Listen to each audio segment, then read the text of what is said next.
Let not your heart be troubled. You are listening to the Sean Hannity Radio Show podcast.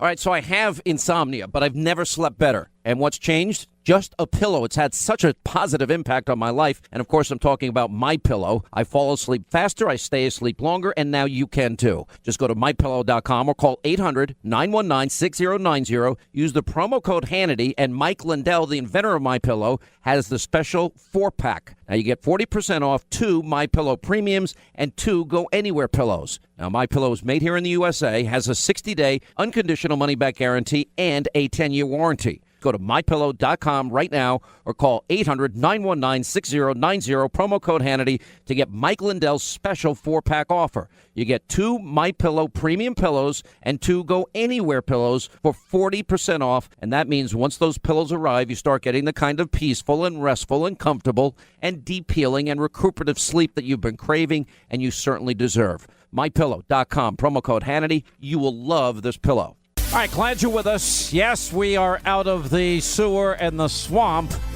that is in Washington, D.C. You know, I don't even know what to make of this. Did you see that Hadass Gold over, I think she's at Politico, right? She tweeted out some GQ story about me, and it just wrote fake news, ridiculously fake news, never happened news, but all of a sudden, and then people start responding as if it's real on Twitter. And with diplomats, Trump business partners, places like Dubai and Malaysia, that same weekend, according to one forthcoming waiter, Fox News host Sean Hannity, get this, Linda, ran up a $42,000 tab in the restaurant, which included the cost of flying in an 8-pound, 70-year-old lobster from Maine. Fox News denied the story on Hannity's behalf. Well, Hannity now denies the story on Hannity's behalf. I mean, how does something like that get out there? And how does somebody from the Politico go forward with something like that? And it's not like she doesn't know how to get in touch with us. Well, maybe she contacted Fox PR. In fairness, I don't know if they did or not. But I'm like, what is wrong with people? You know, people write me all the time. What did you do? Where'd you go? Who'd you see? What'd you do? Where'd you go? I'm like, it's pretty remarkable times that we are living in. They're also dangerous times. And we do have some good news on a lot of these fronts, and I'm going to get to today. Pat Buchanan checks in with us. You know, what have I been saying is I have been outlining. Can I interrupt for a moment? I'm just processing. I'm just trying to figure out. Now, how much? Wait a minute. I pay for your lunch every day, right? You do. And I pay for my team's lunch, which you do. Okay. So, and like the funny thing is you guys all have my credit card and can run away to Dubai if you want. And probably I wouldn't report it for a week until, you spend a lot of money on it. So, all of a sudden I'd be like, well, if I had your credit card, I can promise you one thing. Yeah. I would never go to Dubai with it. Okay. Where would you go? Ireland or Australia. Australia's a good place. New Zealand. I don't know, something like that. Someplace beautiful and lovely and beautiful. Go ahead. What do you want to add? I just want to know, at what point when you're eating seafood, I think something we all agree on is you want it to be fresh. What would possess anyone eat a 70-year-old lobster? Just think about it for like 5 seconds. How many years have you known me? But the lobsters even live that long? Yeah, Ethan's a fisherman. He'll know. Yeah, do they? Yeah, they live a very long time, but the bigger they get, the tougher the meat is. So a 70-year-old lobster, they'd probably have to make into like a lobster salad. That's disgusting. I'll take a bite of a lobster tail, maybe. But I'm just saying, like, that's what you're going to ask for? Really? I don't think so. And it's only good if you soak it in butter. To drown the taste of the fish. You're going to need to when they're 70, for God's sake. You need to eat some better lobster, apparently. Oh, you like... Look, all of you eat that raw stuff. What do you call it? Sushi. I don't touch that stuff. I could barely suck down, if I put enough of the soy sauce on it, a California roll. So I'm just... It doesn't have anything raw in it, by the way. the years... Well, it doesn't. It has the fake crab in it. That's fake crab. I know. All the years that you've known me, and we've all gone out, what do we usually get if we're going out? Burgers, fries. Burgers, pizza, fries. Eggs. Yeah, you've seen me. Listen, I can't pass a Waffle House if it's late at night. Eggs, bacon, that's it. Yeah, that's what we got. And Not a 70-year-old lobster kind of guy. have you ever once witnessed me order seafood? Never. Ever. In my whole life. I mean, I'll eat it. I'll eat a shrimp. No, I've actually never seen you eat seafood. Yeah, I'll eat a shrimp. I'll eat a piece of a lobster, but I've never seen and that. I like clam chowder. I love Yeah, you did New love England that place, clam. the Pearl. the Black Pearl in Newport, Rhode Island. I just read the and I watch it with amusement. I haven't been tweeting lately. Everyone's upset I'm not tweeting. Apparently, people think that something's happened to me, and I actually have. You didn't go off into the woods? No, I didn't go. I heard a vicious rumor No, about you in all the right. woods. So I haven't been tweeting, and people think I'm like I've been busy. I'm trying to do a lot of good work, which is the focus of my monologue here. If I can get to this, all right. So we're with healthcare. We're watching the agenda. We're watching Republicans. I got to say, on one good note today, that Congressman Andy Biggs, he'll actually join us in the second hour of the program. He's the lead sponsor of a bill, and Congressman Jordan is on this bill, and Matt Gaetz is a sponsor, and Mike Johnson, and they filed an amendment in the House Judiciary, and they're going to investigate the things that I've been calling for. The FBI director, classified information, is pushed to get Mueller and a special counsel. Also, the fact that it was government materials that he handed over. All right. And he said, look, my colleagues and I are introducing this amendment because we're tired of passively allowing the left and the radical media to distract from what is the Republican agenda through wild accusations. Most of the claims about the president and his team are nothing more than unfounded, unsourced, anonymous allegations, sort of like me flying in an 80-pound lobster, that merely serve the purpose of trying to delegitimize the president and prevent Congress from carrying out the agenda we promised to the American people. It's time for the left to respond to the blatant misconduct of Hillary, Eric Holder, James Comey, Susan Rice, Loretta Lynch, and our constituents want justice, the things I've been saying. That would include, we'll add to that, Uranium One. We'll add to that, I think Uranium One is I'd like to know where all the money that all those people involved in that deal, where they got their money from and how they ended up donating it to the Clinton Foundation. We've never had the investigation that we need. You know, rumors that there were actually people that were within that organization that were working with law enforcement. I'd love to know what they found. I'd love to know how that got killed. I'd love to know why they killed it. I'd like to know whether or not, because people were involved, that's the reason it got killed. I'd like to know some other questions. I'd like to know, okay, if collusion is wrong, when are we going to investigate and talk about, well, it's equally wrong for the Ukraine to try to influence our elections. I'd like to know why a DNC paid staffer met at the Ukrainian embassy with the Ukrainian ambassador, and it's reported in Politico that, in fact, that information was passed on to the DNC, and that information was passed on to Hillary Clinton's campaign. And I'd like to know about Loretta Lynch, and I'd like to know about Comey, and I'd like to investigate everything and anything that is happening with Robert Mueller. You got... You know, there's so many different things happening. There's a Washington Times piece today, you know, and I wonder what Lindsey Graham and some of the other members of the Senate's Robert Mueller fan club have to say about the lead prosecutor, a guy by the name of Andrew Weissman. Not only has Weissman donated thousands of dollars to Obama and other Democrats. Great, we're going to hire Hillary's attorney, Obama and Hillary donors, to investigate Trump. I'm sure that they're going to be fair, unbiased, and impartial. I know, because that's just the way things work, right? He seems to have amassed quite a prosecutorial abuse record. According to the Washington Times, Mueller's team includes mad dog prosecutors with a record of crossing ethical lines in their attempt to get whoever they go after. Chief among them is this guy that I just mentioned, who, according to press reports, is known for his skill at turning witnesses, getting friends, business associates, and others to testify against those in his sights. Before being appointed the head of the fraud section of the Department of Justice during the Obama years, Mr. Weissman was the head prosecutor in the Enron investigation, as well as the man who destroyed Arthur Andersen, putting the firm's 85,000 employees out of work. It turns out that many of those indicted, convicted, or forced to plead guilty as a result of his no-holds-barred approach to his job had their sentences reversed or their cases tossed out by appeals courts that didn't share his disdain for due process. Why is this guy on Mueller's team? And it goes on in the Enron case, he and his fellow prosecutors, they withheld, or as the Fifth U.S. Court of Appeals put it, suppressed exculpatory evidence from defense lawyers.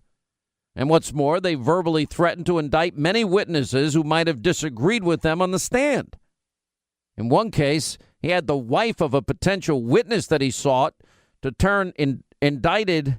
He sought to turn indicted on unrelated charges so he could dangle the wife's freedom before the man to get him to testify against others. It worked. One wonders how often in such circumstances he was in essence, encouraging, and that kind of threatening people. Isn't that encouraging him to say anything, whether or not it's true? Anyway, it's habitual overreach, minimally documented in a 2004 book authored by Sidney Powell, a 10-year veteran of the Justice Department. Ms. Powell, who handled hundreds of appeals cases for the department, was appalled by what went on, especially by this guy's methods. He was a central figure in her book, License to Lie, exposing corruption at the Department of Justice. Let me tell you, people are very ambitious in their lives and career, and they end up saying and doing things that themselves are unethical. Think everybody in every Justice Department is unethical? Well, I would argue in the case, what happened in the Scooter Libby case? Really, I mean, at the end, on day one, Patrick Fitzgerald, he knew Richard Armitage was the leaker. Did that stop him? That was the original intent of the special counsel in that case. No, he kept going. And 3 years later, what did we end up with? We end up with Scooter Libby. Rumor has it, Scooter was being told, well, if you just give up the vice president, you'll be fine. Oh, great deal. Now, you want me to lie? You want me to make something up? You want me to convict an innocent man? Schumer has threatened a temper tantrum if the skinny repeal passes. And he said that if skinny repeal bill expected to be brought up later tonight does not pass, the Senate can move on to the National Defense Act authorization. However, if it passes, he says, an unlimited right after it passes to offer unlimited amounts of amendments, which would block a vote on the defense bill. Oh, okay. So what happens in prosecutor's office happens in Congress? Then you got the insurance lobbyists come out against the skinny repeal. It's almost laughable. You know what the sad thing is? With Republicans, the Republican Party is a party now without leadership, vision, or an identity. You know, they used to be the party of liberty, freedom, the Constitution. So I thought. They used to be the party that believed in energy, national defense, lower taxes, ending burdensome regulation, freedom, opportunity society. The government, in its best case, a necessary evil, as Thomas Paine said, in its worst case, an intolerable one. Or as Reagan said, government is the problem. They don't have an identity. You know who's getting screwed in all this back and forth? Republicans, Democrats fighting. Democrats obstructionists, Republicans weak, no identity, won't keep their promises. Get screwed? Every American. We all get screwed, again, by government. Wonder why I'm a small government conservative. That's why. 800-941-SEAN is our number. By the way, where are all the never Trumpers being mad at all these congressmen and women that suck at keeping their promises? Oh, they'd rather beat up Sean Hannity.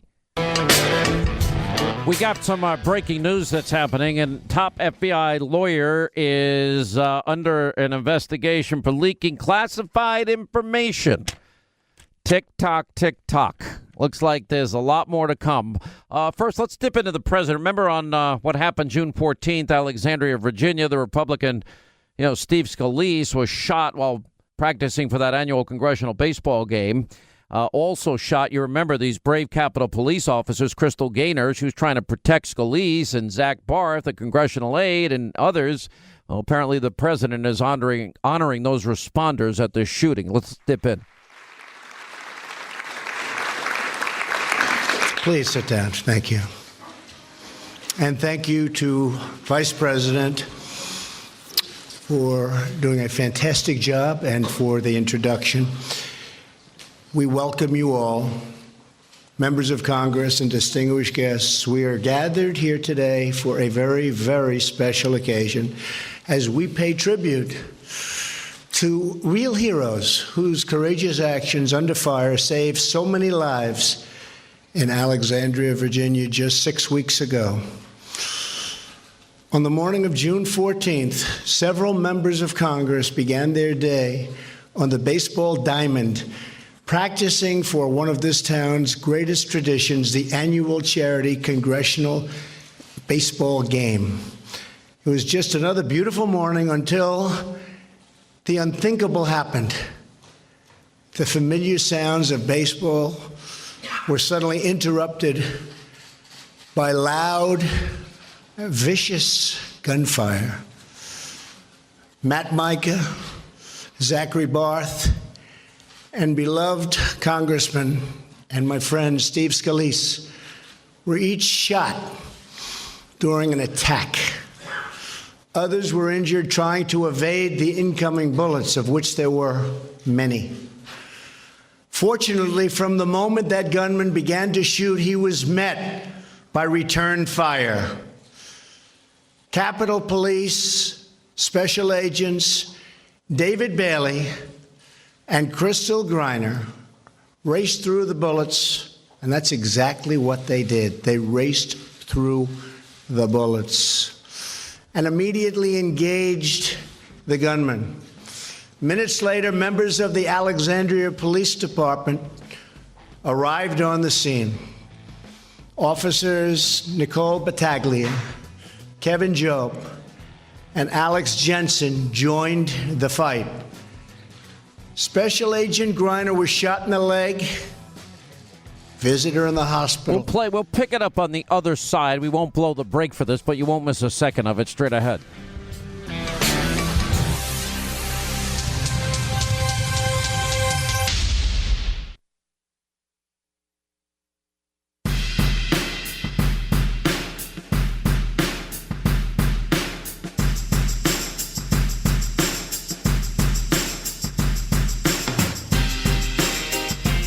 Solid as a rock. Honest. Truthful. This is the Sean Hannity Show. All right, 25 till the top of the hour.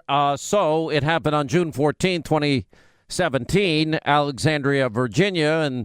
And we learned, of course, there was a hit list out there. But the president honoring those first responders that, after the shooting took place, while they were practicing for the annual congressional baseball game for charity, and including those shot, Crystal Griner, the Capitol Police officer. Remember, they went out right into an open middle field. And I have been a pistol marksman my whole life. They had pistols, the Capitol Police. And against a high-powered rifle in an open field, it's no contest. You're almost going to lose 99.9% of the times, but they did it anyway. And thank God they survived, and many lives were saved because of their bravery. And anyway, the president's honoring those people, and which I think is the greatest thing to do. Let's go back to where we were in his announcement. Special Agents David Bailey and Crystal Griner raced through the bullets, and that's exactly what they did. They raced through the bullets and immediately engaged the gunman. Minutes later, members of the Alexandria Police Department arrived on the scene. Officers Nicole Battaglia, Kevin Job, and Alex Jensen joined the fight. Special Agent Griner was shot in the leg. Visitor in the hospital. She was hurt very badly. And shrapnel injured Special Agent Bailey as bullets swirled all around him. Despite their injuries, both officers heroically continued to face down the gunman until they brought him down.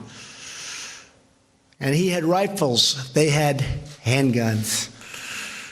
It's a big difference. These officers saved the lives of every innocent person on the field that day. Many of them friends of Mike and myself.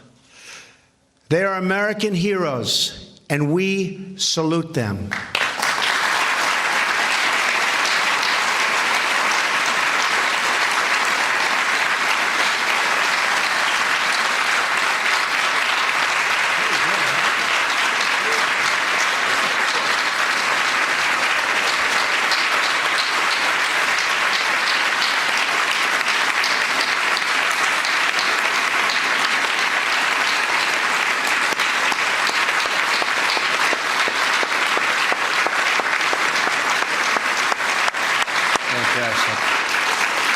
That is so beautiful. Thank you. We also salute the members of Congress who acted with such bravery in the face of danger, shielding each other and caring for the injured. We honor today the emergency dispatchers who directed the first responders to the scene within seconds. They really acted quickly. I especially want to recognize all of the personnel from the Alexandria Fire Department and the U.S. Park Police Aviation Unit for providing life support in a crisis where every second mattered. Thank you for what you did that day and for what you do every single day. Thank you very much.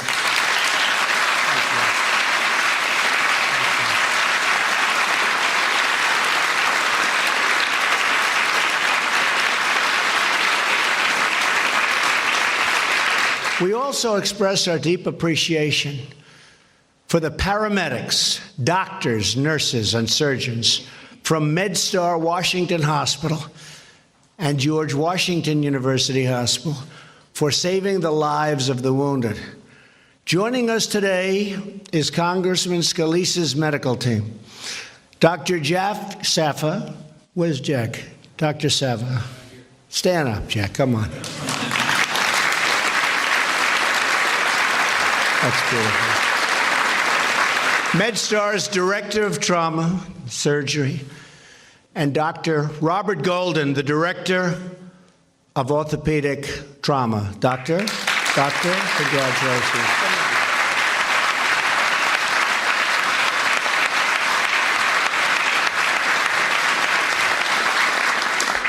They were a lot more worried that night at the hospital, weren't they? Great job. You have the gratitude of the entire nation. Thank you for caring for the victims and for your dear friend, Steve. And he is our dear friend. Steve is a fighter. We've known that for a long time. All right, we're going to pull out of this. I mean, obviously, and then the medals are then given out by the president as he moves forward. I was just told that something happened in a hearing. Steve Mnuchin was in a hearing, and Maxine Waters apparently had a moment.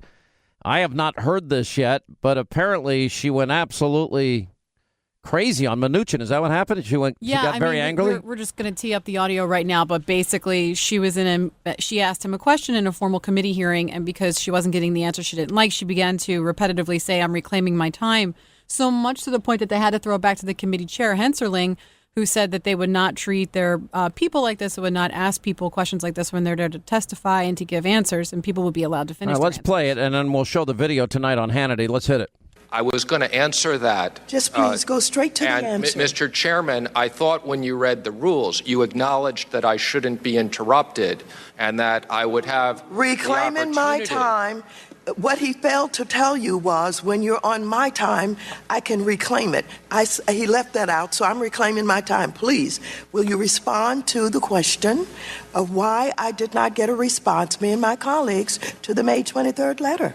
Well, I was going to tell you my response. Just tell me. Okay, so first of all, let me just say that the Department of Treasury has cooperated extensively with the Senate Intel Committee, with the House Intel Committee, with the Senate Judiciary Committee. Reclaiming my time. Okay. Reclaiming my time. Mr. Secretary, the time belongs to the gentlelady from California. Perhaps, Mr. Chairman, I don't understand the rules because I thought I was allowed to answer questions. Reclaiming my time. Would you please explain the rules and do not take that away from my time? We will give the gentle lady adequate time. So what I read, Mr. Secretary, were statements of the ranking member and Democratic colleagues on how administration witnesses should be treated, not necessarily the way they will be treated. So the time belongs to the gentle lady from California, but I assure you majority members will allow you to answer the question when it is our time. Okay, so what I was saying is that we have provided substantial information. We believe there's significant overlap. And matter of fact, I would say that we spoke to your Chief Oversight Counsel yesterday. We have been responsive, and we are trying to coordinate with you the response, and we've suggested that you get the information through the other committees. But I would like to emphasize we believe we've been very responsive. Reclaiming my time. And we'll Thank you very much. You left a message yesterday, or someone on staff left a message. No, we didn't leave a message. Reclaiming We my spoke to the time. Chief Reclaiming my Oversight time. Reclaiming my time. You did not respond. You left a message. Let us keep going. Reclaiming my time. Wait a minute. I just gave time to the president. I'm reclaiming my time across the entire Sean Hannity show network. You know, we're dealing with we have some really cool kids that just came in and they're watching the show. I don't even know who they are, but they seem very like really great kids. And I'm looking in there, and you guys never fight, do you? Nah, you guys. They're going to reclaim their time real soon. They're going to reclaim their time. I mean, it's worse than kindergarten with these people in Washington. You know, I mean, this is one of the things, you know, Pat Buchanan, who'll join us at the top of the hour, he said the scent of blood is in their nostrils in D.C., and they just got this feeling that they can destroy the president. It's the same in the media. It's the Democrats. They don't have any agenda to help the American people right now. I mean, they come up with a bumper sticker and a slogan the other day. What was the name of the new slogan? Papa John's made it very popular. It's called The Better Deal. Oh, so the better deal, Papa John's. So you get 2 pizzas for the price of 1. Yeah, you get 2 Democratic. Okay, we gave them 8 years and they destroyed pretty much everything. I mean, 8 years, 13 million more Americans on food stamps, 8 million more in poverty, the lowest labor participation rate since the 70s, worst home ownership rate in 51 years. We have the lowest home ownership rate in this country. The worst recovery since the 40s. They stole from this generation sitting in there with you. I mean, they doubled the national debt. And he said $9 trillion is irresponsible and patriotic. This is the problem. And then you got Robert Mueller on top of it. Then after Robert Mueller, then I'm even saying, well, okay, what's good for the goose is good for the gander and so on and so forth. So we'll look into Ukrainian collusion, and then we'll look into the Uranium One deal, real Russia collusion, mishandling of classified material, destruction of classified material. Why did Debbie Wasserman Schultz smash those computer hard drives? Why did Hillary delete 33,000 subpoenaed emails? Why did she then destroy with a hammer all of those different devices when she only had one device and was caught in that big lie?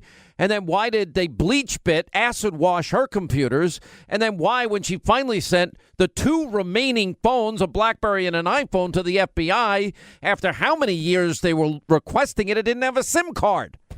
So now we'll investigate that. We'll investigate Uranium One. We'll investigate Ukraine. We'll investigate Loretta Lynch. We'll investigate, Comey. And Republicans that have no identity anymore. They used to be representative of something. And now they can't even repeal and replace Obamacare, which was a 7-year promise.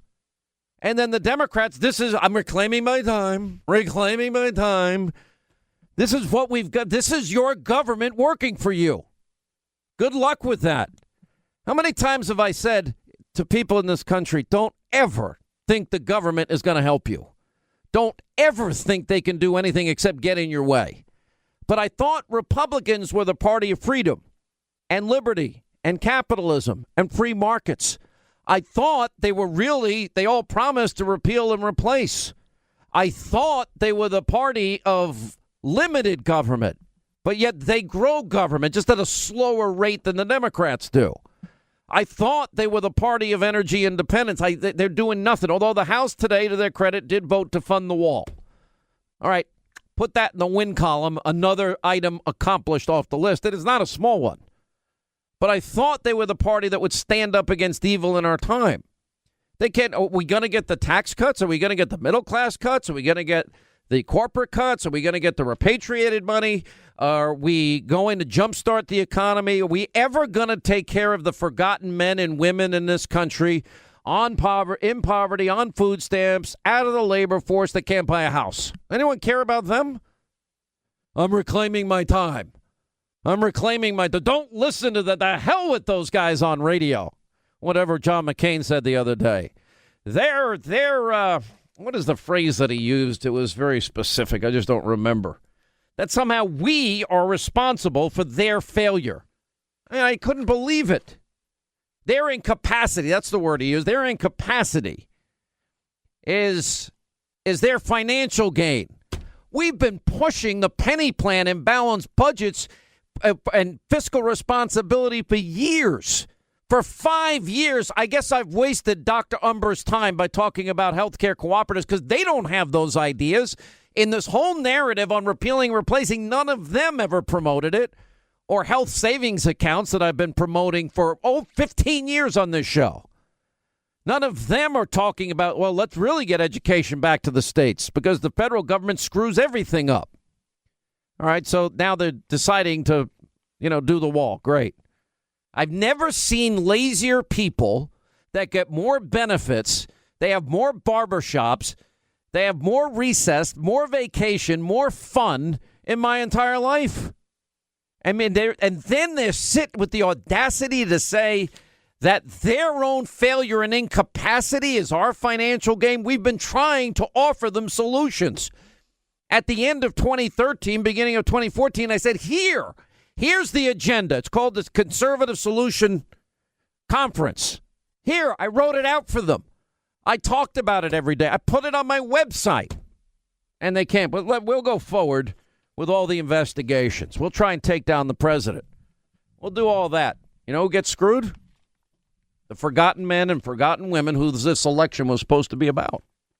The people in the media in this country, I never want to talk to them because I'm like, you don't want to understand me. You don't care about understanding me. It's one of the reasons I turned on the cover of the New York Times magazine. And I just said, there's no point. I don't think this guy at the end of the day really cares that I care about the people that I talked about all election or the ideas that I have put forth for decades or the solutions we put forward. This is your government. Hannity, why don't you run for Congress? That's why reclaiming my time, I could do that on the radio. Reclaiming my time. I can reclaim my time on the radio and have more time. And I don't have to. Reclaiming my time. Reclaiming my time. Okay. Reclaiming Matter of my fact, time. because I thought I was allowed to answer questions. I honestly, Reclaiming my time. I have a more intelligent conversation with 3-year-old kids. It's so bad. Government is god awful. It's just awful. All right, a lot coming up today. Patrick J. Buchanan, the scent of blood in their nostrils. He's going to explain that comment. Rick Unger, Jonathan Gillum, Republicans fighting back. They're going to call for the investigations when there's a ton more evidence than Trump and Russia and collusion and Trump and Russia. Straight ahead. Investigation into the conspiracy with Ukraine, Uranium One, or mishandling and destroying classified documents. We're not, yeah. Sean, the folks in this town have got the scent of blood in their nostrils, and they're targeted on the West Wing. They don't care about Hillary anymore. If she were president, they would be going after her. All right, that's Patrick J. Buchanan, the scent of blood in their nostrils. Now, he said that to me Friday night when he was on Hannity, the television show. Glad you're with us. Hour 2, Sean Hannity Show, 800-941-SEAN is our toll-free telephone number. You want to be a part of the program. The man himself, he's a political commentator, author, syndicated columnist, senior advisor to Nixon, Ford, Reagan. And thanks for being back on the program, Patrick J. How are you, the original insurgent, sir? Delighted, Sean. How are you? Well, I'm good. I mean, when you said that to me Friday night, I really, it kind of stung. It kind of crept in, and I spent a lot of time thinking about it over the weekend. I know it. I talk about it, and it's just the way you laid it out, spelled it out, kind of bothered me because it's true. I think, Sean, the collision between Mueller and the president is now almost inevitable, and I can understand why the president is angry and outraged and exasperated. Look, this started as an investigation into the Russian hacking that I believe Donald Trump had nothing to do with. I don't think his senior aides had anything to do with it. And so at the same time, this has now metastasized into a small lethal group inside the White House, inside the administration, which is targeting the White House and the president himself under Mr. Mueller. And I think the president wants to see them focus really on the Russian hacking, where he did nothing wrong, but I think they're moving afield, Sean. I think they're moving into the finances. They're bringing in these white-collar criminal prosecutors and investigators. And so I think it's going to be an all-out press on Donald Trump and his White House. And I don't see how President Trump, given his disposition, is going to tolerate it. What does that mean? I mean, because the analogy just doesn't fit when they say the Saturday Night Massacre and Archibald Cox, and I know the media is fond of using that analogy, but it wouldn't be applicable in this case. There are so many numerous conflicts. One has to worry about the investigative creep that we always see with these special counsels, and you know what? They've already moved on from the original purpose, well beyond the original purpose. Well, let me say, Sean, here's what's going to happen, I think. First, I think the Attorney General has rightly had to recuse himself, even though the president's very exasperated with it. Secondly, Rosenstein appointed Mueller, former FBI director and a real bulldog. Third, he's going to move beyond, and probably already has, simply the counterintelligence investigation into a criminal investigation. And then he's going to start issuing subpoenas like Cox did, Archibald Cox and the Saturday Night Massacre. And we offered Cox a deal. You know, we said, look, we're going to give you these tapes, transcripts of them, verified by Senator Stennis. Howard Baker and Irvin were on board. Everybody was on board. And Richardson was on board. And Archibald Cox was not. He said, I'm going to keep on issuing subpoenas until I get what I want. And so that was where we got to the point where we told the Attorney General to demand that he restrict his subpoenas or get rid of him. And Richardson refused to do it. Now, who is the president going to get now, Sean, to tell Mr. Mueller that you are investigating the Russian hacking and any cover-up of the Russian hacking, and that is your franchise, and that is it. So then, assuming that this conflict occurs, I mean, what you're saying here is that, you know, there's a real collision coming. Well, how does that play out? Give me 2 or 3 possibilities, because I've got to imagine that's not going to end well for anybody. It's not, but here's how I'm writing a column on it tomorrow. It's titled, Is Trump Entering the Kill Box? Here's what happens, I think. First, if Mueller defies the demands that he restrict his investigation, somebody's going to have to fire him. Who? Who's going to fire him? I think the Attorney General's not going to do it, and the Deputy Attorney General's not going to do it. He's already indicated he would resign rather than do it. And if the president fires Attorney General Sessions and puts in an acting Attorney General who does it, then I think that Mueller will defy them and continue on, and he will have to be fired. That will leave his entire staff right there inside the government of Donald Trump, and Trump will have to get a new Attorney General who will not be improved unless he agrees to name a new special prosecutor. So I don't see, again, I see that if Mr. Mueller is obdurate and insists on pursuing what he believes he ought to pursue, that he either is not going to be fired, or he's going to continue along that course, or he's going to be fired and we're going to have a major firestorm that is not going to end well because we're going to get another special prosecutor or special counsel. So it is hard for me to see. You can see what is coming, and it is hard for me to see how it ends well for the president. Mueller, with all his conflicts of interest, starting with Comey himself and the circumstances under which Comey leaked government material, we know that, to the New York Times through a friend of his, and frankly, we know now classified material. And that led to Rosenstein going forward with the special counsel because Jeff Sessions had recused himself. And then we find out he's hiring Hillary Clinton's attorney, for crying out loud. And then all these donors to Obama, the Democrats and Hillary Clinton. I don't see any sense of fair play on Mueller's part. I mean, just looking at it, Pat, it seems like he's out there and he's going to doggedly pursue this wherever it has to go till he gets people indicted. I think you're exactly right. I think that's exactly correct. But isn't it that he really wants his big target is the president, and if he can't get him, he'll get as much collateral damage as possible. And if at the end of the day, through all the subpoenas and all their hard work, and you and I both know that a lot of bullying tactics are used by some of these people. Sure. And perjury traps are set for these people. I mean, that we may end up with another perjury charge like Scooter Libby, who wouldn't give up the vice president Cheney at the time. I think you're exactly right. Look, Mueller, whatever you say about him, he's a gutsy guy, and he's a tough customer. He's not going to be intimidated by charges of lack of objectivity or lack of neutrality. He's going to continue to pursue this. If he's told, you can't go here or there, he will decide on his own whether to do that. And if he does, look, I mean, Donald Trump's, as I say, I don't think Trump had anything whatsoever to do with the hacking, and even if he knew about it, which I don't believe, that it's not a crime. So how do we now get into the finances? And what is this now, an attempt to get the president's tax returns that he never turned over? Sure. They're going to find out what are his connections with the Russians. Did he make deals with him? Did they sell that? Okay, let's assume. They get into that. They draw this out. There's another thing, Sean, that Donald Trump has been in a very rough real estate business, and he's played hardball up there in New York, and he's got a lot of enemies who know a lot of things.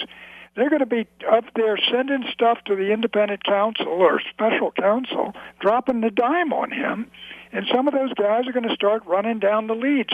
And they got a long time. I think a lot of them see this maybe as a year-long or even years-long experience. And I've never known one of these special prosecutors to be established and cheered the way Mueller is, who doesn't come home with a bag full of scalps. Where's Mueller's sense of fair play? I mean, let's forget about what his own personal views are. I mean, doesn't he have a sense of responsibility to balance the people that he's hiring on his team? I mean, or is he just... I think these guys, I mean, clearly, he hired these guys because he knows them and respects them, and whether they're Democrats or Republicans, and he's hired people who look like they're deadly serious and gone after somebody. Look, I remember, Bobby Kennedy, I can remember the Get Hoffa squad back in the early 60s. And they went after these guys and went after them and went after them. And I think what you're talking about is a major situation coming at the White House and the Trump family and the Trump campaign and General Flynn and the rest of it moving up the ladder. And given the natural disposition of the president, who is a fighter, who has very little patience, who is exasperated and angry, and who is a man of action, my guess is he's going to find a way to have a confrontation and see if he can't get rid of Mueller. But even if he does, Sean, can he abolish the special prosecutor's office? Now, we did that with Nixon, but the firestorm was so mammoth. Of course, our situation was much more serious. We had all kinds of indictments. But after the firestorm, Nixon had to reappoint a new special prosecutor, and the special prosecutor staff all came back to work with their papers. So I think, again, I don't see how we avoid, given the disposition of Trump, given where Mueller is headed, given who he's hiring, how we avoid a major collision coming down the road and probably pretty soon. All right, Pat Buchanan, stay right there. We got to take a quick break. We'll come back and we'll continue 800-941-SEAN.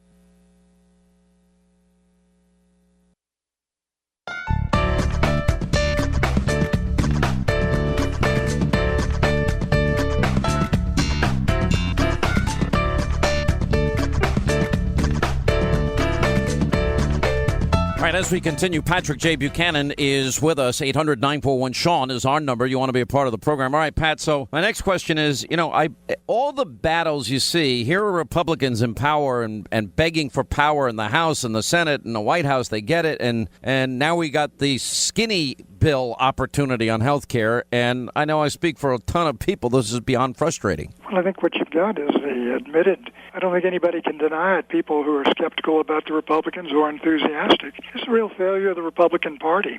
I know it's a very tight margin with which Mitch McConnell's got to work, but when the party again and again and again votes to repeal Obamacare and to replace it, and first doesn't even have a plan to do so, and secondly, can't get anything through in 6 months when they control both houses of Congress, there's nothing you can say other than we admit that as Republicans we have failed. We failed to accomplish the first priority we said we would realize if you gave us power, and you gave us all power in the White House and the Congress, both houses, and we failed you. Well, I mean, there's no other way to put it. Do you think some of this is by design? Because I'm told, like, when the doors are closed in Senate meetings and other meetings, you've got people in there like Ben Sass and Flake and McCain at times and people like Lindsey Graham at times. They're just openly trashing the president. And it's like, what part of his agenda isn't conservative enough for you? Is it, building? Well, maybe they don't like the border wall. Okay, an honest disagreement. But did they not promise themselves repealing and replacing?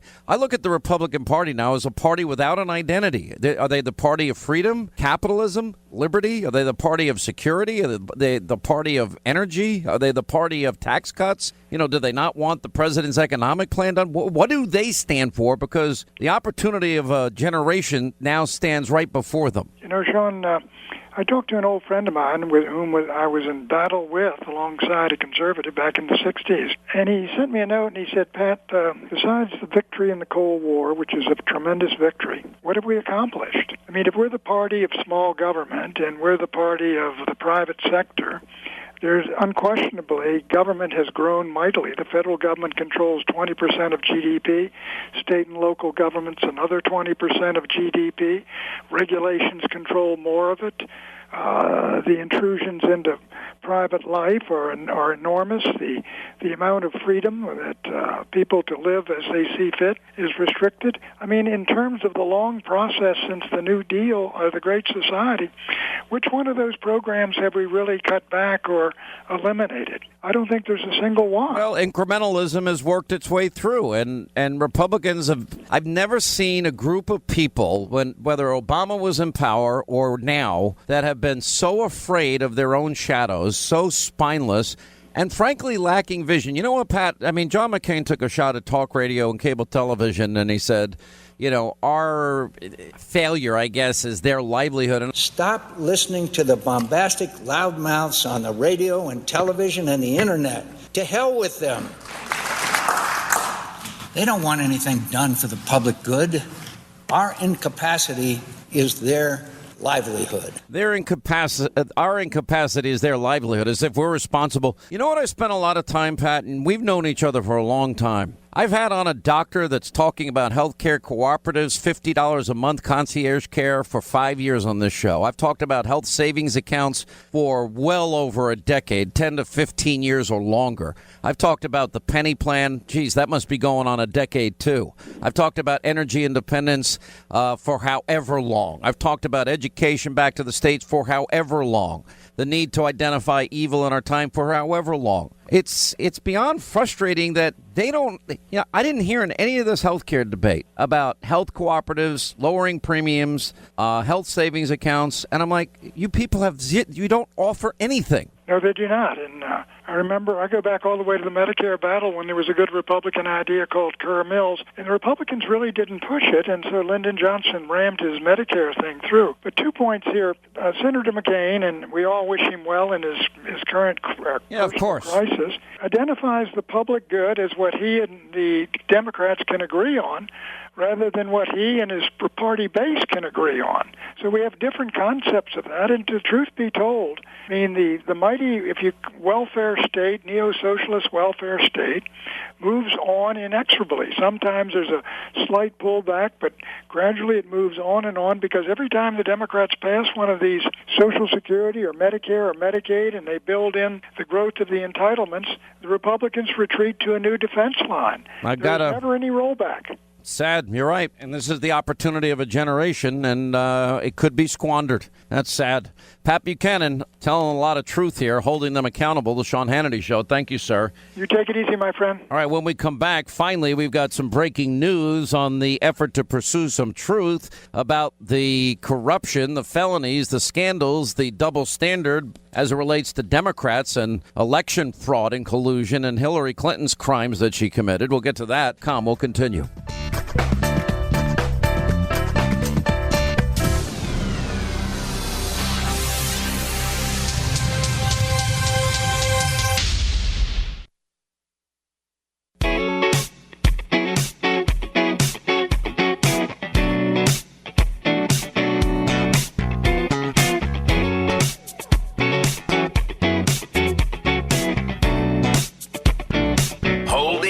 Accountable. Sean gets the answers no one else does. America deserves to know the truth about Congress. All right, 25 now till the top of the hour. 800-941-SEAN if you want to be a part of this extravaganza. Finally, we are getting what I have been calling for. I keep asking, where are the Republicans? Where are the Republicans? Where they have the power of every committee, and they keep, let's walk in Jared Kushner. Let's walk in Don Jr. Let's bring in Paul Manafort. Well, what about all the issues that we keep bringing up? What about the issue of Loretta Lynch? And what about the issue of James Comey? And what about the issue of the Ukrainian influence in the election? And what about Hillary Clinton? And of course, the email server scandal, the Uranium One issue? You know, where are all those people? Anyway, I got to give credit occasionally where it's due in Washington. And Congressman Andy Biggs, who's going to join us in a moment, finally he and a number of his colleagues are beginning to pursue the truth behind Hillary Clinton, James Comey, and they are now requesting the appointment of a special counsel. It's about time. Anyway, Andy Biggs, along with Congressman Matt Gaetz and Congressman Jordan and Johnson, they filed an amendment into the House Judiciary Committee to direct an investigation into the former FBI director James Comey's management of Hillary Clinton and her email server scandal. And what they said is, my colleagues and I introduced this amendment because we're tired of passively allowing the left and the radical media to distract the Republican agenda through wild accusations. Most of the claims about the president and his team are nothing more than unfounded, unsourced, anonymous allegations that merely serve the purpose of trying to delegitimize the president and prevent Congress from carrying out the agenda we promised the American people. It's time for the left to respond to the blatant misconduct of Clinton, Eric Holder, James Comey, Susan Rice, Loretta Lynch. I'll also add the Ukraine issue.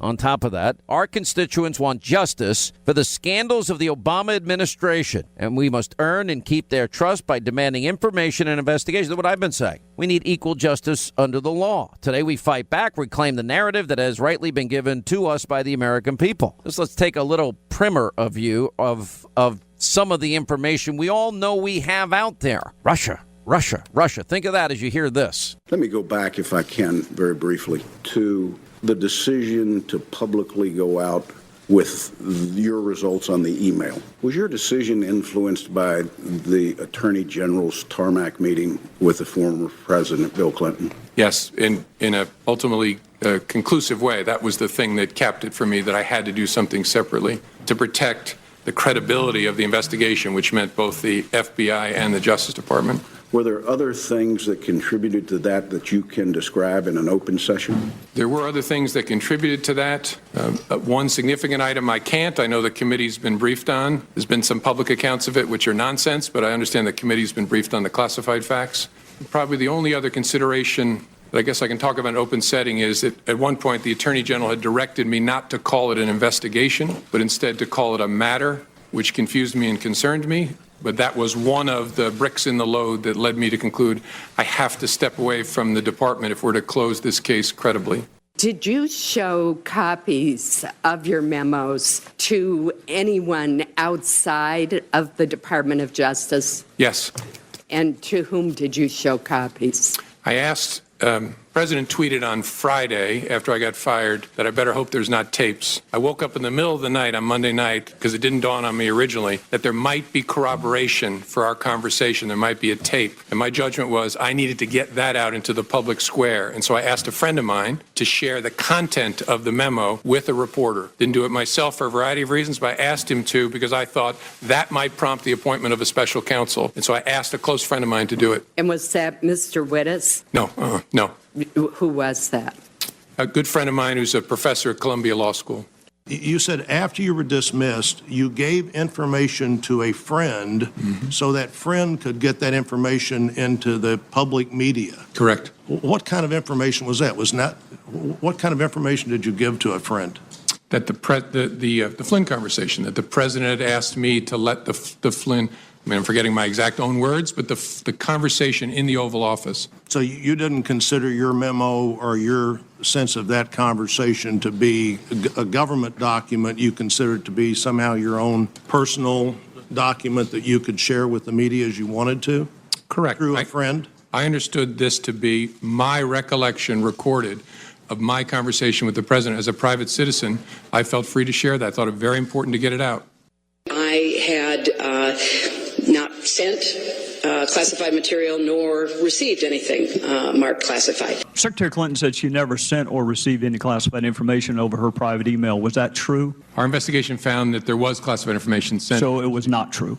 Right. That I am confident that I never sent nor received any information that was classified at the time it was sent and received. Secretary Clinton said there was nothing marked classified on her emails either sent or received. Was that true? That's not true. There were a small number of portion markings on, I think, 3 of the documents. I never sent classified material on my email, and I never received any that was marked classified. Secretary Clinton said, I did not email any classified material to anyone on my email. There is no classified material. Was that true? There was classified material emailed. People across the government knew that I used one device. Maybe it was because I am not the most technically capable person and wanted to make it as easy as possible. Secretary Clinton said she used just one device. Was that true? She used multiple devices during the 4 years of her term as Secretary of State.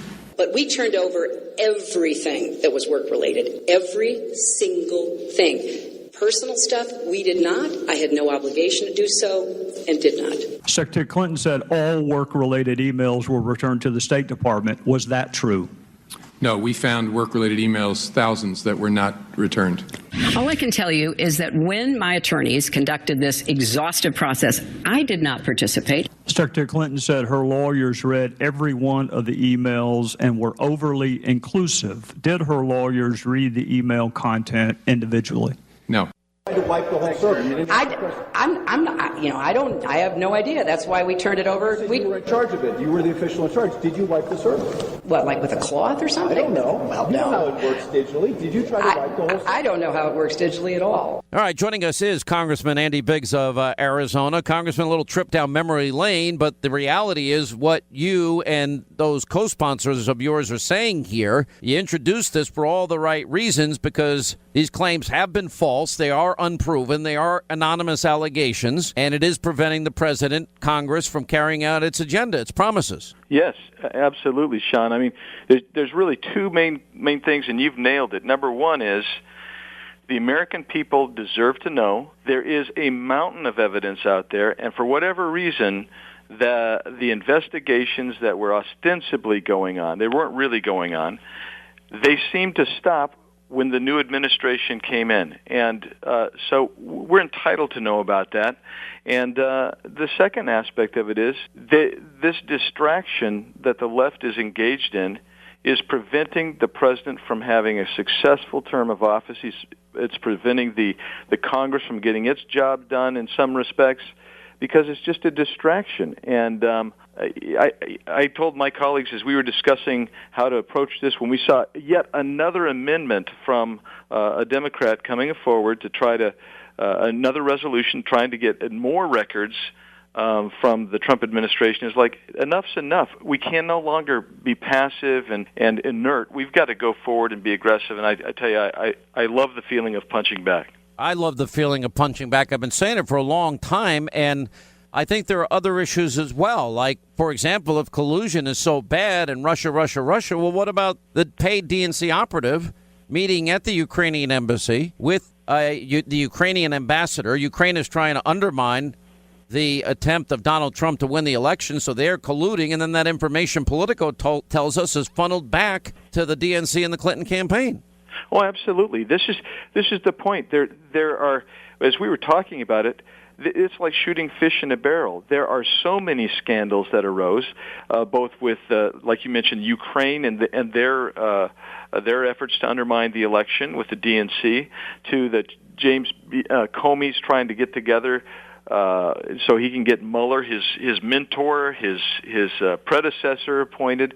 And then once he's no longer head of the FBI, he's leaking information to a good buddy to try to undermine things. And this is really the problem. There's just so many things. Where do you see Mueller ending up? I mean, there was a story in the Washington Times about one of the people appointed was involved in prosecutorial abuse. Then we've got Hillary Clinton's attorney on the team, and a majority of these people, Mueller's firm donated 99.8% of their money to Hillary Clinton, and then he's hiring all these people that only donate to Obama, Hillary, and Democrats. Well, that's why almost 7 weeks ago, I issued a statement and a call for Mueller to recuse himself.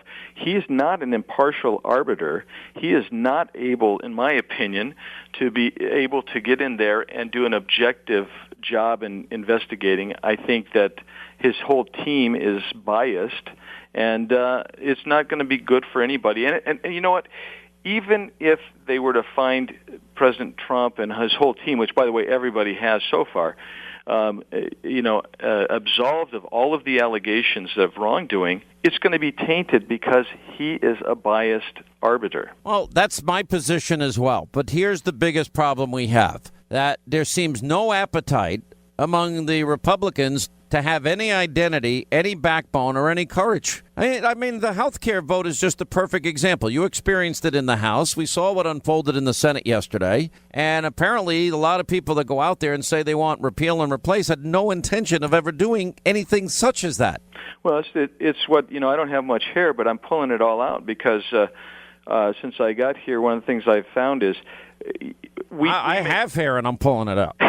We make concrete, clear promises to the American people. All right, Congressman, stay right there. We'll take a break. I want to ask you about the economic plan and what you think of Obamacare replacement light or skinny Obamacare. That's all straight ahead. Can you elaborate more on what the DHS's connection with the DNC was, or consultation with the DNC was after you became aware of the hacking and they became aware of the hacking, as to what was offered them, what they accepted? Was there any level of cooperation at all? To my disappointment, not to my knowledge, sir. And this is a question I asked repeatedly when I first learned of it. What are we doing? Are we in there? Are we helping them discover the vulnerabilities? Because this was fresh off the OPM experience. And there was a point at which DHS cybersecurity experts did get into OPM and actually help them discover the bad actors and patch some of the exfiltrations, or at least minimize some of the damage. And so I was anxious to know whether or not our folks were in there. And the response I got was FBI had spoken to them. They don't want our help. They have CrowdStrike, the cybersecurity firm. And that was the answer I got after I asked the question a number of times over the progression of time. Now, that was, I assume, totally different from the reaction you got from OPM. The OPM effort, we were actually in there on site helping them find the bad actors. Do you know who it was at the DNC who made that decision, or who was making the resistance? No. Do you know if the FBI continued to try to help, try to assist? I've read in the New York Times about those efforts sometime earlier this year. All right, as we continue with Congressman Andy Biggs of Arizona, and he and some of his House colleagues now are calling on real investigations, other special counsels, only against Democrats where we know there's evidence against them. Where do you see the rest of the president's agenda going now, considering we've had such difficulty on health care? Well, I think the one thing that I'm grateful that President Trump has indicated no bat tax. Okay, so that takes that off the table, and that was a stinker part of the tax reform, and people are now, I think, going to be able to coalesce around the tax reform plan that America needs. A lower corporate tax rate, lower rates for individuals of the middle class, and that's going to bless the economy for sure. And so I think I'm very hopeful about that aspect. We have to get a budget out, and that's always a dicey thing. We're going to vote on a budget here. I don't think we're going to get it done before the August recess, which is why I think we should stay and not take an August recess. But I'm hopeful that the president's agenda is going to go forward with specifically the tax reform package and the efforts to take care of the budget balancing issue. Do we get to that, or do we get, for example, you think we'll get a 15% corporate rate, middle-class tax cuts, repatriation of trillions parked overseas? Is that all going to happen? Are we going to get, end of double taxation and the death tax? That's everything you said is part of the tax reform package as it sits right now. I am pushing hard for that, and I've had numerous meetings about it already, and that seems to be the consensus. That's where everybody wants to be. That corporate rate needs to be 15% because that will be the catalyst. We need to also get the repatriation rate down to about 5%. You do that, and these trillions of dollars that are parked overseas, they'll come back for one-time immediate stimulus of the economy. And I'm talking to my colleagues, and I think many of them, I haven't had anybody disagree with any of those positions. So that's why I'm hopeful about the tax reform package. All right, appreciate it. 800-941-SEAN. Thank you, Congressman. 800. As we take a break, we'll come back. And at the top of the hour, we have our news roundup, information overload, all the topics and issues of the day. Rick Unger, Jonathan Gilliam, and more. Straight ahead.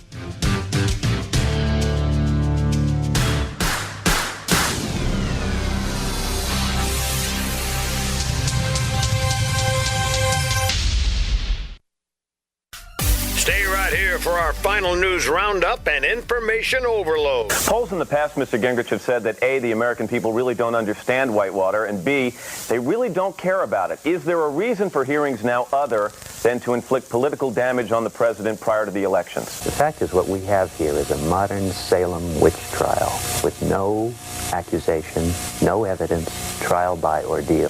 This is not investigative journalism. Sometimes it is propaganda, but mostly it's the hot wind of a mob all shouting into each other's faces. But are members of the media, do you think, Bob, too scandal-obsessed, looking for something at every corner?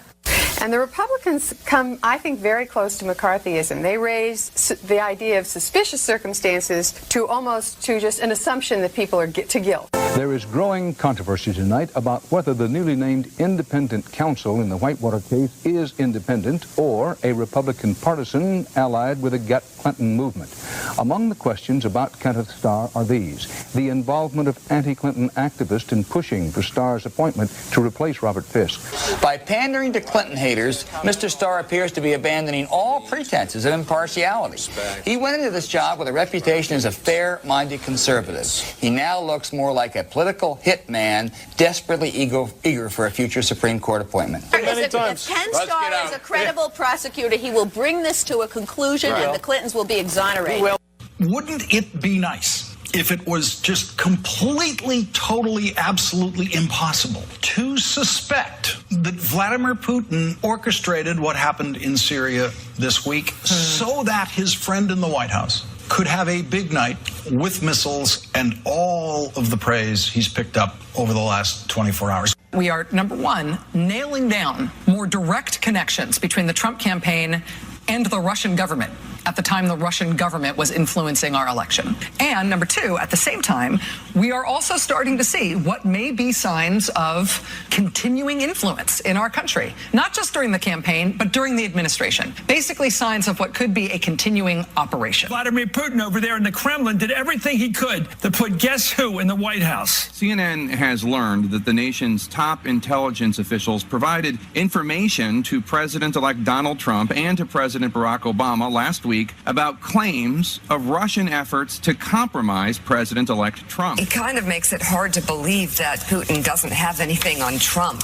I mean, there seems to be no guardrails here. They make these decisions time and time again in a way that makes it appear that they're hostages, that he's Vladimir Putin's hostage. John McCain compares the Russia story to a centipede. There's always another shoe to drop. Well, this evening, one more piece of footgear goes Trump in the night. When this story first crossed, Trump-Putin held a second undisclosed meeting at the G20 summit. When these headlines started to cross tonight in our newsroom, it caused an audible, oh my God. Donald Trump believed there was a VIP section at the dinner, and the VIP section was not between the wife of the president of Argentina and the wife of the prime minister of Japan. It is abnormal and it is not appropriate for his duty, and then not to disclose it only arouses further suspicions about what the hell is Donald Trump's obsession with Vladimir Putin, and why won't he be straightforward about it? Glad you're with us. News Roundup, Information Overload Hour. If that doesn't prove how the media does the defensive work, belittling the Clinton Whitewater probe,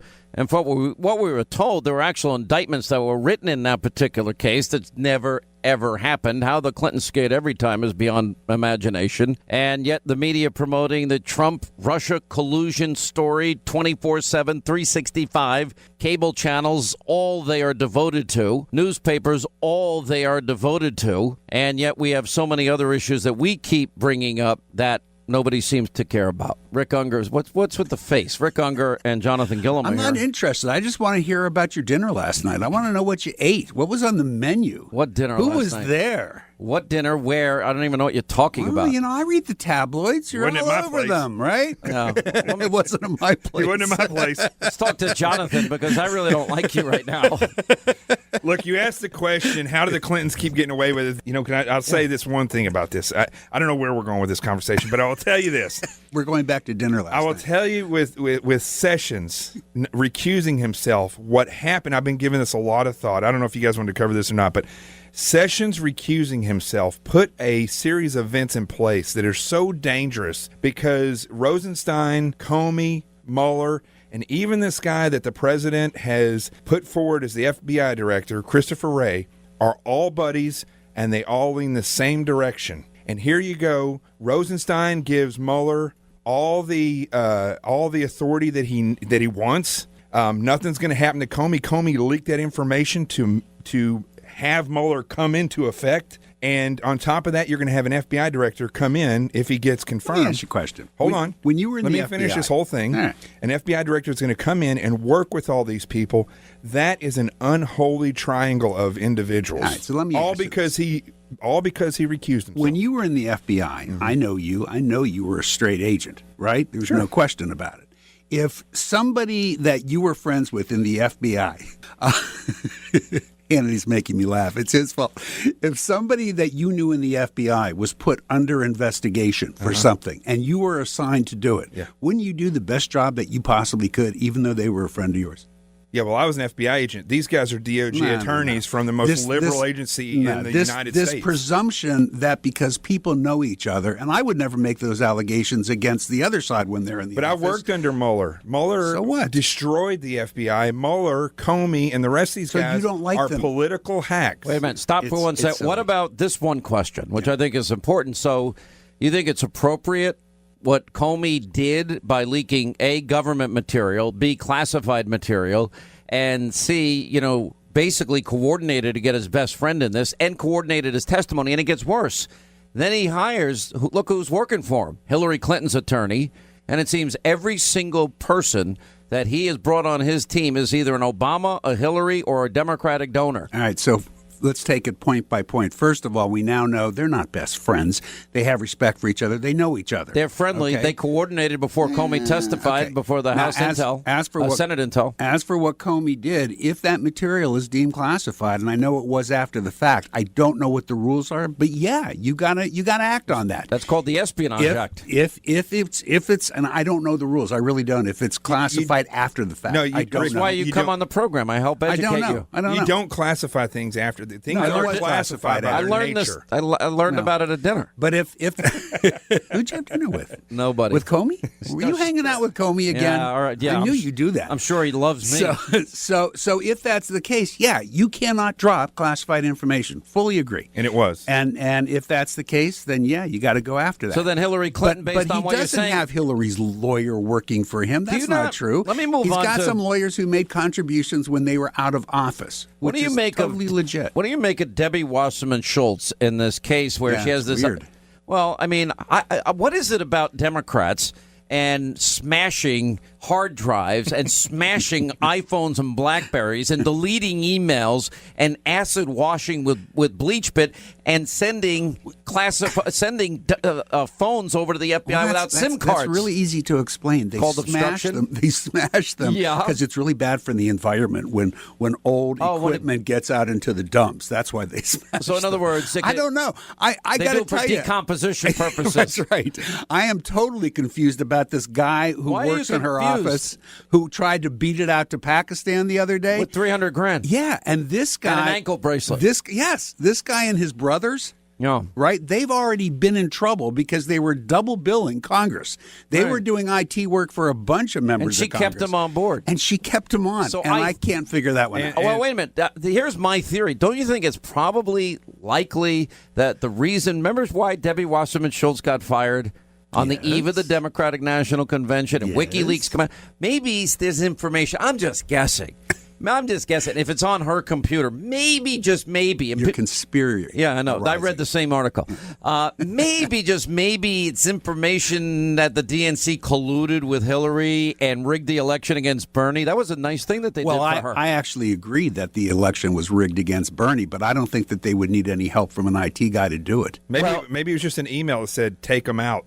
I don't know. I don't think that would matter. I think it was crystal clear to everybody that the rules were rigged against WikiLeaks them. revealed it. That's the point. And what I theorized wasn't even a theory, but I'm wondering, was there even more material on there? I don't know. What about the fact that these Awan brothers and the whole family are connected to Hamas? They're Muslim, connected to Muslim Brotherhood. Here's where you got to be careful. Everybody's skipping right over that stuff. Yeah, you know why? Because I actually read a bunch about it because I was trying to figure it out too.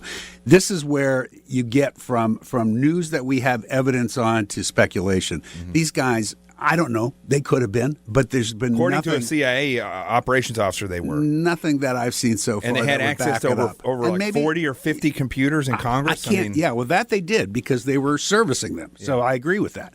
But from my end, there's nothing I've seen to back up taking the story that far. This story's still weird. Mainly to me, the story's weird because after these guys got busted for double billing Congress, why the hell is this guy still working in a member of Congress's office? I don't get. We'll continue. All right, as we continue now, it's our news roundup information overload. Rick Unger, Jonathan Gillum are with us. Wasserman Schultz, what is it? If 33,000 emails, Jonathan, because I won't even ask Rick, are under subpoena and they get deleted. And then we're told, no, they're only about yoga, a wedding, and a funeral, and emails with my husband who doesn't have an email account.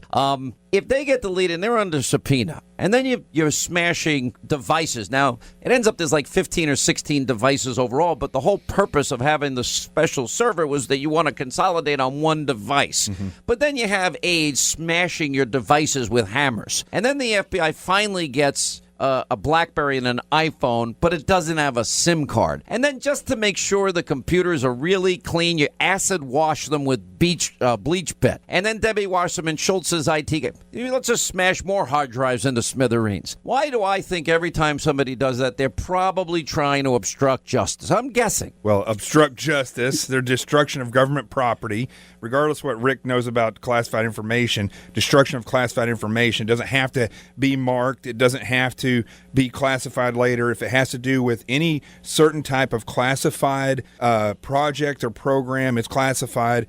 and if it's on a device that is classified, the whatever information that's on that is also classified to the level of whatever that device is. Do you guys spend all your time talking about people who aren't in government? No, I'm telling you classification. I'm just telling curious. you laws. All these things. Let me and tell you. this all pertains to people who aren't in government. Now, I acknowledge that Hillary might run for the city council of Chautauqua one of these days, so we got to keep an eye on her. Hillary Clinton still has, as far as I know, or recently had her security clearance. I got a question. No, do you I believe in seriously equal? doubt that. Do you No. believe in the equal justice under the law, equal application Yes. of the laws? You know I do, and you know that I've said a million times. If people break the law, you prosecute. Okay, so do you believe Hillary broke the law with what we just described? If all of that is accurate, very possibly. Okay, you've been following this too close. You see, no, he's not an attorney. He's a spin artist because he knows damn well I she am an did attorney. it. All right, so knowing that she should have been indicted. Anybody who, well, actually, I can answer that even more specifically. Yes. When he did not indict her,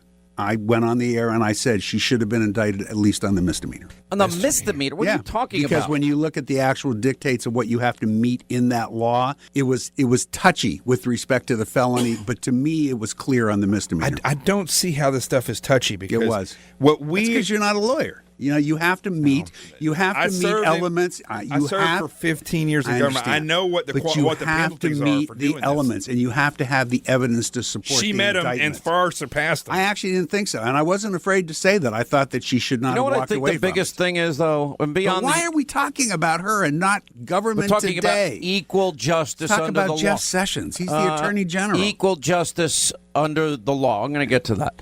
But I want to just really, do you think the Uranium One deal, $145 million kickback, all the players, you know what I suspect? I actually think probably the money came from Russia in some way, shape, manner, or form. That's what I think. And why? But we don't investigate that, and all we investigate is Trump and Russia. So investigate it. But again, you're focusing where's on the special last counsel? administration. No, I want to know. Convene a special counsel to do it. With all the obsession that we're watching over one topic, we're not looking at obstruction of justice, classified information mishandled and destroyed. Well, we're not looking at 20% of America's uranium.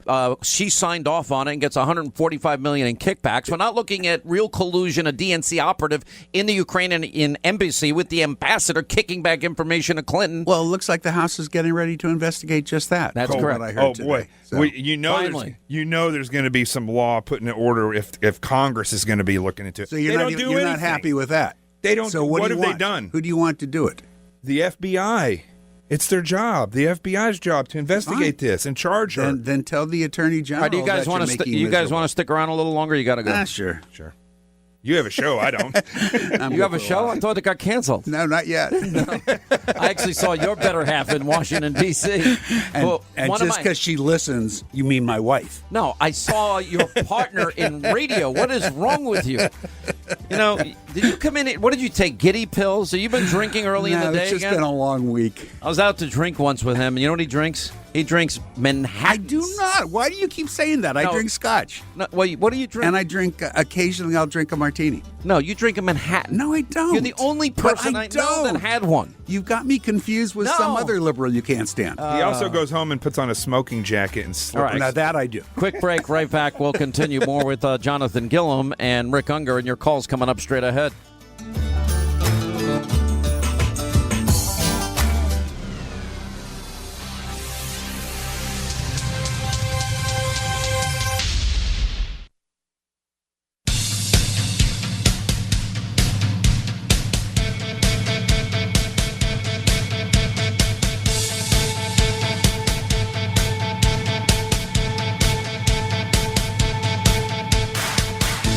Bold, inspired solutions for America. This is the Sean Hannity Show. 25 till the top of the hour, 800-941-SEAN is our number. You want to be a part of the program. We're continuing with Rick Unger and Jonathan Gillum.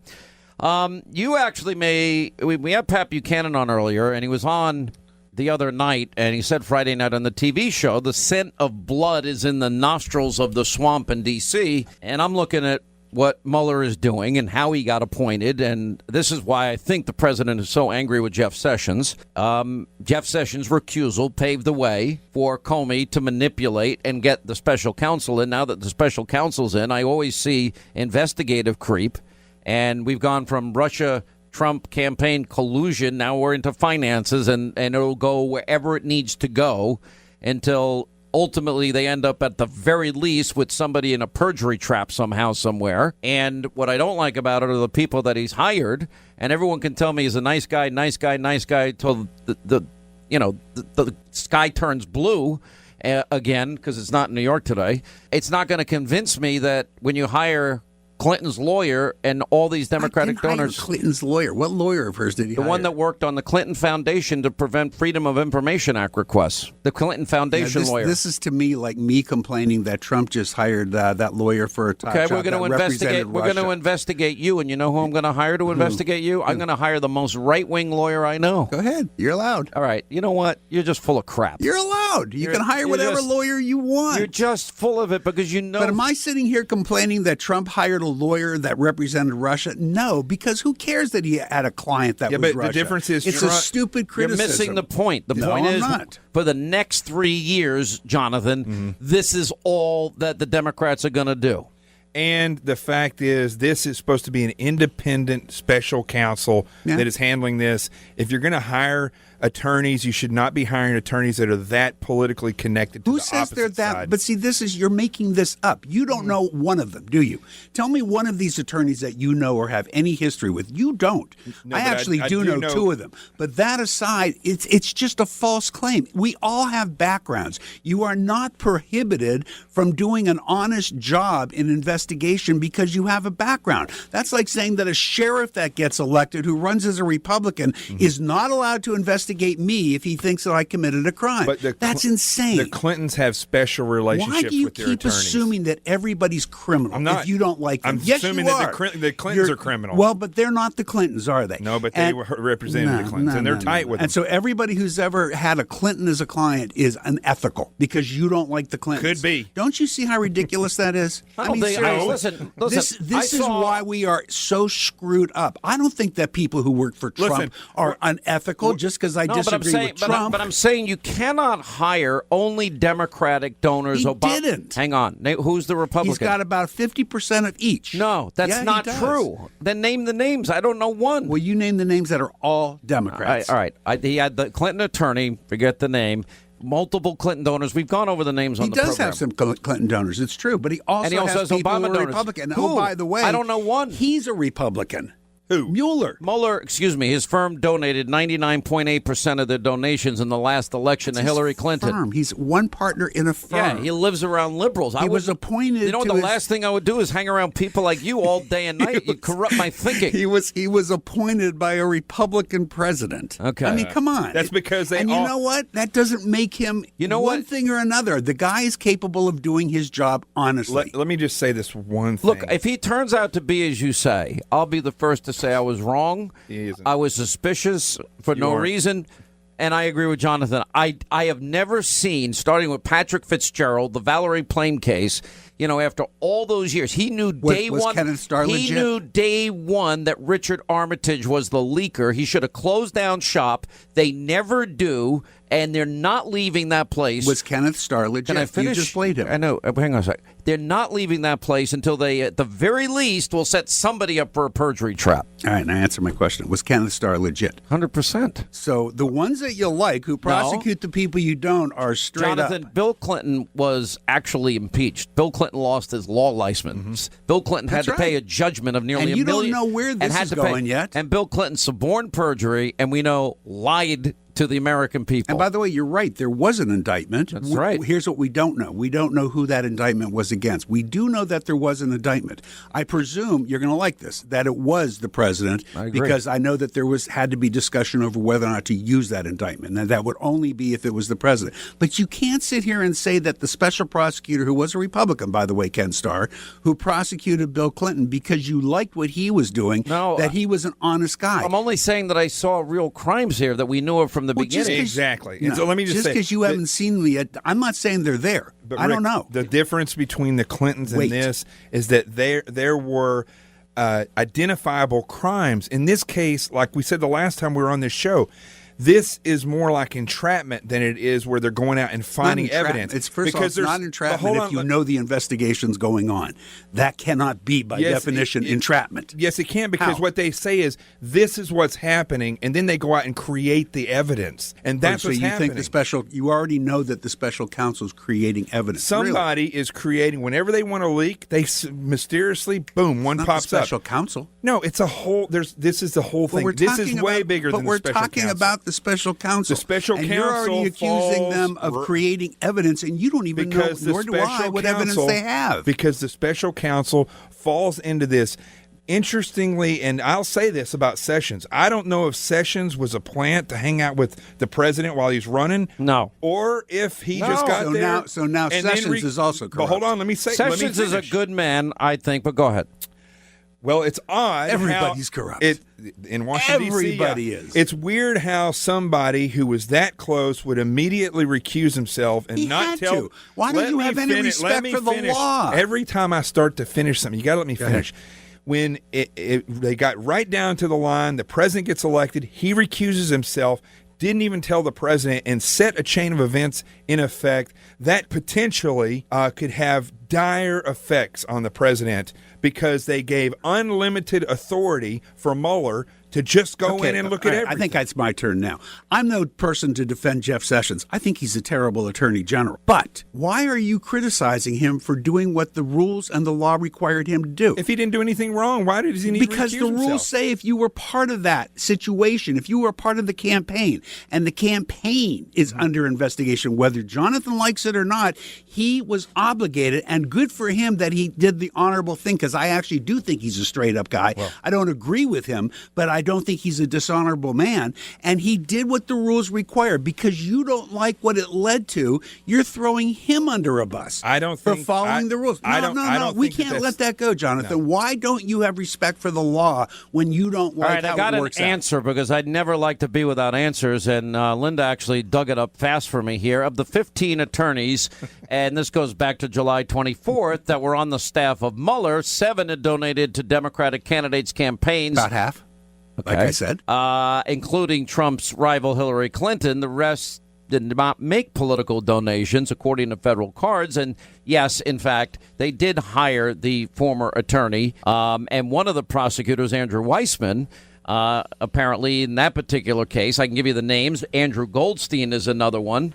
Janine Rhee is another one. James Corliss. All of them are left-wingers. So I'm just saying. So what? Look, half of them. Here's the thing. Everybody at home is listening or in their car listening to this program right now, and I'm sure they're interested because we're talking about things that are really happening and going on. But none of this does anything to help the American people. Not one thing. I agree with that. And you know what? At the end of the day, between Republicans being spineless, weak, lacking identity and vision, yes, and the Democrats just obstructionist and have no vision, all they want to do is destroy the president. The media just wants to destroy the president. The deep state, nobody's helping the guy that's out of work, on food stamps.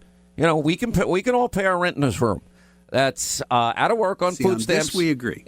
In poverty. Nobody's helping Americans that never owned a home before own a home. Nobody's buying new cars. And you know what? We're not even talking about getting the economic plan passed. This is what this group of government has done for us. Yeah, they've screwed us. We are absolutely on the same page there. The one place where we're going to disagree. There we go. Did I ask you? I will include the White House as part of that group that's caused this problem. That would be the previous White House. He's only been in for 6 months. Well, 6 months of not doing anything that he should be doing to solve the problem. How can you do what you're supposed to do with only 20%? I seem to recall you didn't give Obama 6 months, but now we have to give him how long? What's the rule? I wasn't in media. I was in the FBI at that point. What's the rule? How long do we have to give him? You should have directed that right to me, but I'm just watching I know. You didn't give him 6 months either. I didn't give him 6 hours. Someone just tell me what the rule is. How long do we have to give him until he doesn't even have 20% of the people, I think, is what he has in his cabinet. I'm asking you a straight-up question. How long should we wait to give him? We should wait until Congress gives him the people that he needs to get it done. Listen, I can't blame him at all on this. I mean, honestly, all of those House Republicans that didn't really want to repeal and replace Obamacare, all of these senators, I mean, especially the ones that voted in 2015 for a bill yesterday that voted no on. I mean, I don't know what else you do with that. because that is a betrayal at the highest level. But here's the strange part. You made a great statement a few minutes ago when you said we're doing nothing. Can you repeat that? I didn't hear you. You did. You made a great statement. You said we're doing nothing to help the poor, to help the people in need. I got to tell you something. Nothing. You know this is an area I have some familiarity with. Yeah. These bills would do nothing to help those people. You're wrong. Like, for example, and the guy I know you probably hate is Senator Cruz, but his amendment. You don't hate him. Well, no, Senator Cruz's amendment would have dropped premiums by more than 30 for young 35. people. No, across the board. No. Well, wait a minute. What about the people who are going to end up in the pool, the sick pool? Well, that was being handled through Medicare and no, it wasn't. Yes, and you don't have funneling it back to Medicare the at that students. age. Here's what I want to tell you, though. But you can also get catastrophic plans, which are illegal. The average premium under Obama went up $8,000. That's right. And he promised saving $2,500 per family per year. And he promised choice, and you keep your doctor and keep your plan. He lied about that. I'm with you all the way, and I was the first to call him on that. But let's just be honest about the premium increases. He lied when he said it would go down. It sure as hell didn't go down. Right. But it went up when you look at it on a year-by-year basis at the same rate it was going up before. So he didn't do anything to help us there. But here was the problem with the Cruz plan. And some of it is justified because the people who have gotten screwed under Obamacare are the young people. The young people are paying for old people like me, and they're paying a lot. The young people were forced to pay for the elderly, the sick, and the uninsured. I do not disagree. The problem with the Cruz plan, though, is by letting all the young people who can buy insurance for less money in those special plans, and then you have the one Obamacare plan, which is going to get all the older pre-existing condition people who won't be able to buy the other policies.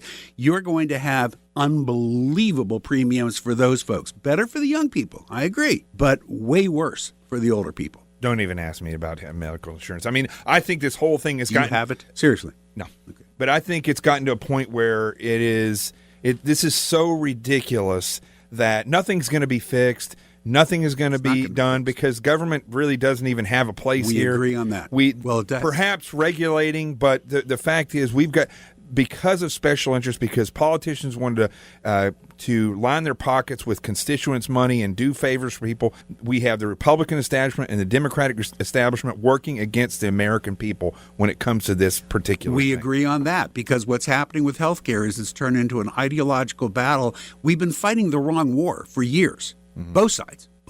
And we're not really attacking the real issues to try and find a real solution because it's become ideological. As Sean says, for all those years, they voted for repeal but didn't mean it. None. They didn't mean it. No. And I said at the time they were show votes because if they really meant it, they had the power of the purse. They didn't want to use it.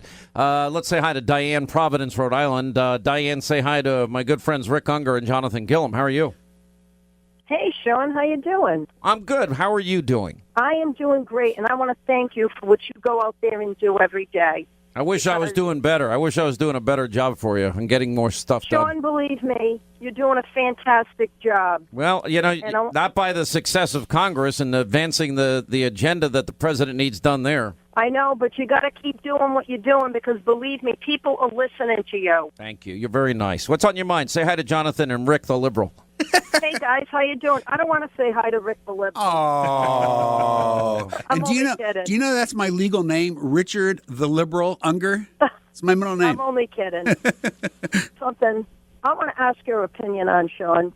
Yeah. Because this is how I see it, and the people around me see it. We're hardworking people, and we see this as the crucifixion of the outsider that came in, and no one is going to let him win because in the end result, it's all about money and corruption. And I will tell you this. The swamp, you're right, Diane, is real. You're so right. I will give you the last word. It's scary. It's so scary. It's scary that they will not. I mean, even if you're a liberal, you don't think all of these things that Trump wants to do for this country is good? Actually, I think some of them are. Some of them I don't think are good, but some of them I do think are good. All right, I got to let you both go. Good to see you. Good to see you. I didn't mean to keep you so long, but you know what? It was a lot of fun. Hanging out. Well, I mean, it's reasonably. You loved it. Come on. Jonathan's great. Hey, can I just give one shout out to this woman right here, Sarah Huckabee Sanders? Isn't she nice? She's so nice. She is the Tony Soprano of press secretaries. Why do you say that? Wait a She minute. smiles. You just said it's listen, the Clintons that are mob. She smiles when she's hammering people. And Tony Soprano used to do that. She has that same look. Like you're not going to get to her and she's smiling while she's hammering them. I can't believe that Tony Soprano died. That was horrible. I wanted that series to come Well, we back don't so know that he bad. did. No, he Do died we? in real life. Oh, in real life, yes. Yeah. I'm sorry. Yeah. You should say you're sorry to apologize now. I'm sorry, Tony. No, no, to his family. You didn't know. I know. All right, 800-941-SEAN. We'll take a quick break. We'll come back. 800-941-SEAN. During Hannity tonight, a lot of votes will be going on regarding health care, and we're going to be following it up to the minute. That's 10 Eastern on Fox. We'll take a break. We'll come back. We'll continue straight ahead.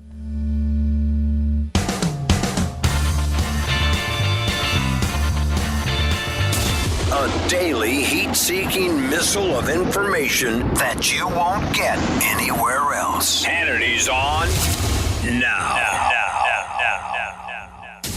All right, that's going to wrap things up for today. All right, series of votes on health care, all during Hannity tonight, 10 Eastern on the Fox News Channel. We'll have the very latest on that, full and complete analysis. What is it about Democrats and their desire to smash hard drives and phones and use bleach bit and acid wash and delete, and how do they get away with it all? And the deep state and everybody else attempting to stop the president, can they be successful? All right, that's tonight. Hannity, 10 Eastern, live, Fox News. We'll see you back here tomorrow. See you tonight. Thanks for being with us.